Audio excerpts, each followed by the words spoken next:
Real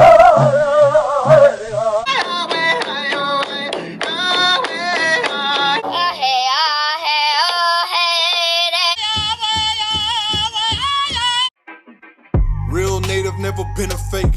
Hey, much love, y'all. I just want to go over the history of the American Indians by James Adair. In the book, he has 23 arguments of the similarities between the Hebrew Israelites and the Native American tribes he encountered, which were the Catawba Nation, Cherokee Nation, Muskogee Nation, Choctaw Nation, and Chickasaw Nation. So the first argument is the Israelites were divided into tribes and had chiefs over them, and that as natives we have the same structure. And that's one thing that led me to this knowledge, is because I started reading the Bible and noticing that the government that was utilized by the tribes is the same thing that we were always taught growing up.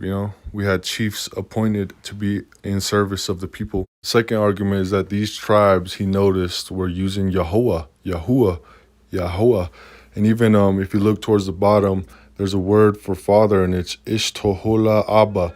And Ishtar, I think, is like a man or woman in the scripture, and Abba is obviously father, And so there's obvious similarities between the languages to this day, even with all the other tribes, even on the West Coast. It is good that you have turned your thoughts to the Cherokee. It was caused by Yahuwah.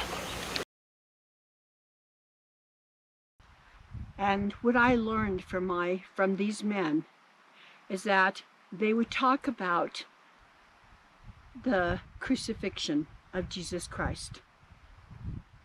They would tell the specifics, and then they would say the prayer, and it was so profound.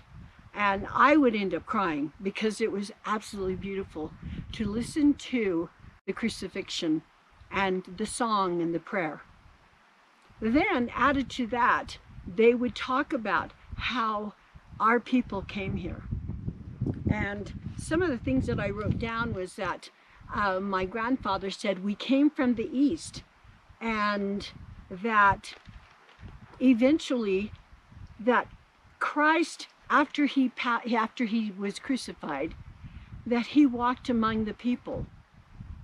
And I did say to you before, when we would be riding on a wagon and going through Chaco Canyon, he would slow down and stop and tell my Biji and me and those in the wagon, and he said that Christ walked here, that he blessed the people, he taught them, he healed them, and he blessed them. And he would tell them when he was ready to leave, and they were so sad.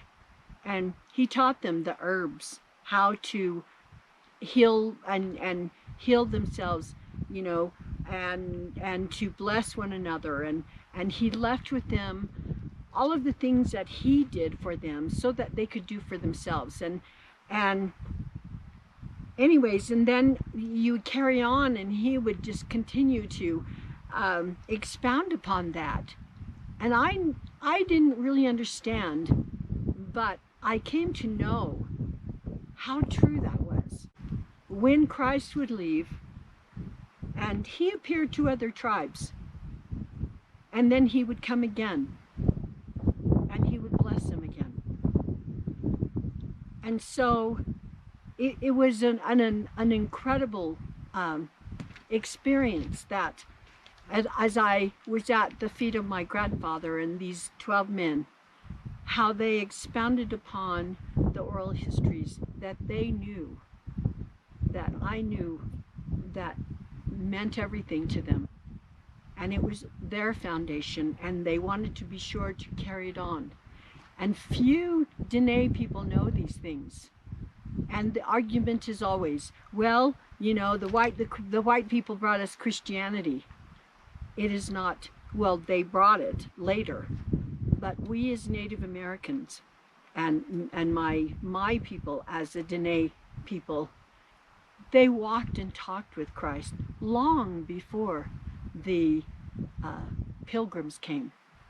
They knew him, and he walked around among them. When you think about the drawing that these men had, and then think about what my grandfather and the 12 men spoke about.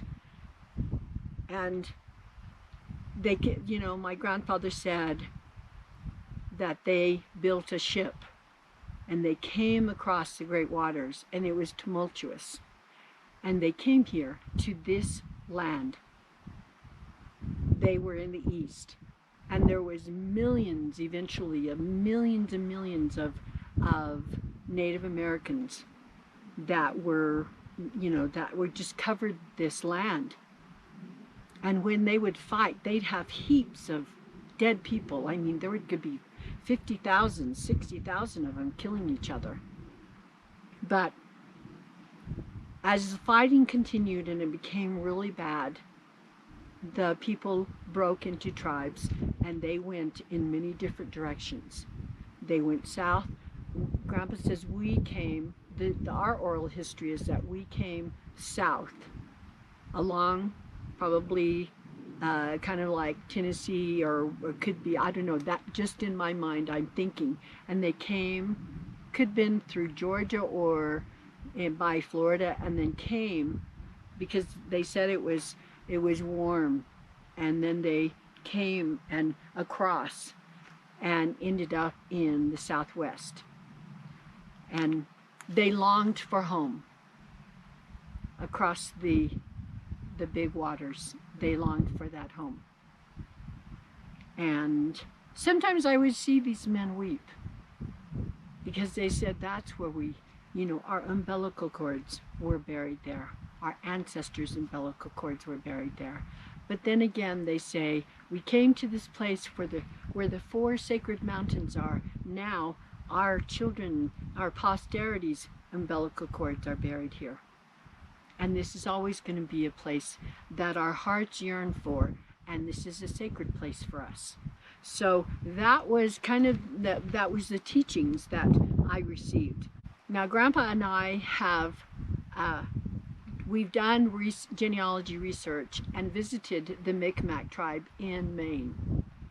This is, I can't explain and have you feel, unless you were there, how amazing it was to go in and meet the Micmac, and to have one of the tribal members take us to the museum. And the things we saw there were memorable and actually a testimony of and supported everything my grandfather and these 12 men spoke about. They talk about their history as these turtle boats. Now, the turtle boats that they referred to were like this and conal shape, and they came across the great waters in that, and they ended up in the shores and came down the St. Lawrence River.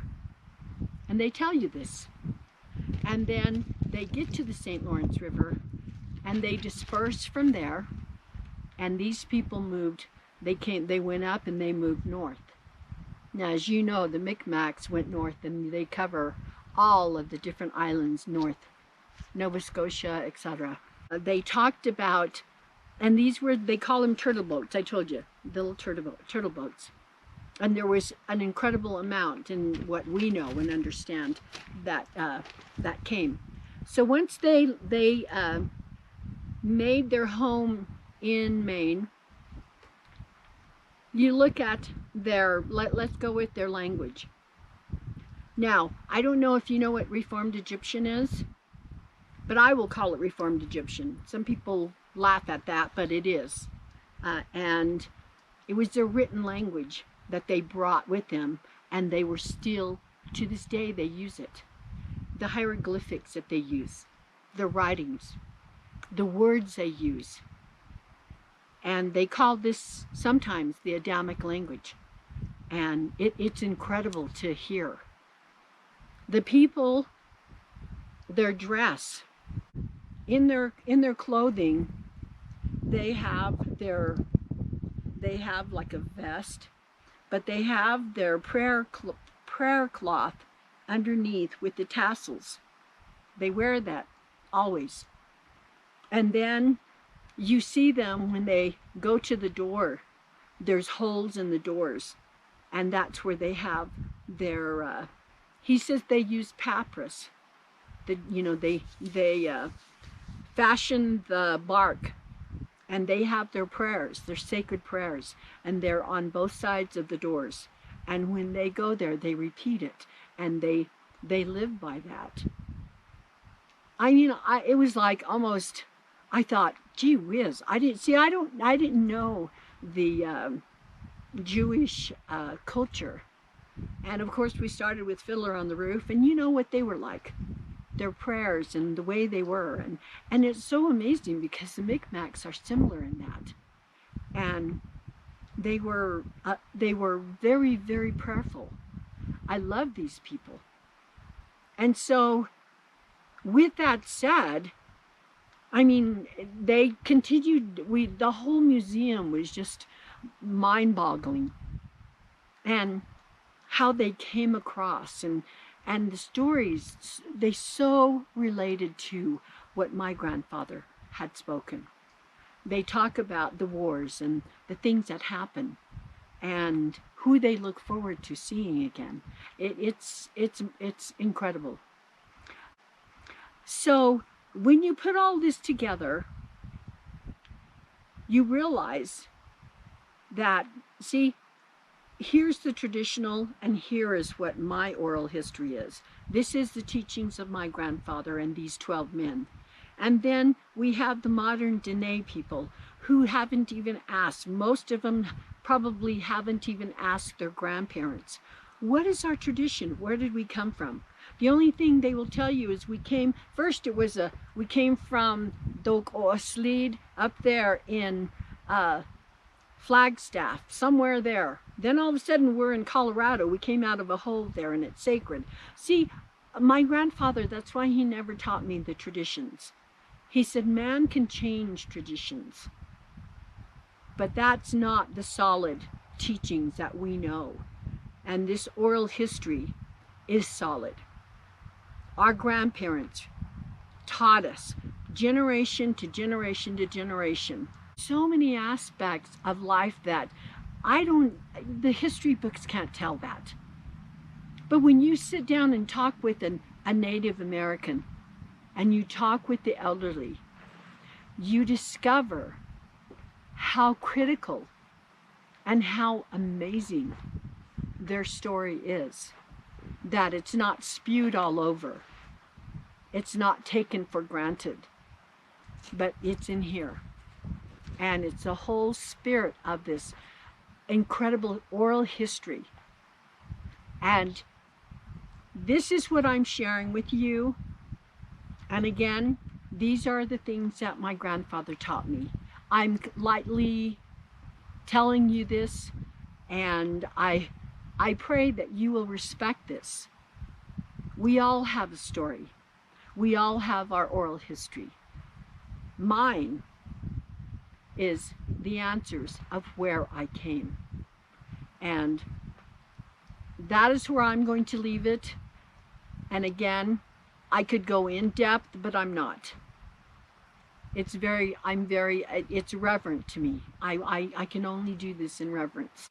So now I'm going to thank Amy Teal and Marianne Spring again for this beautiful topic, though we didn't delve into it so deep.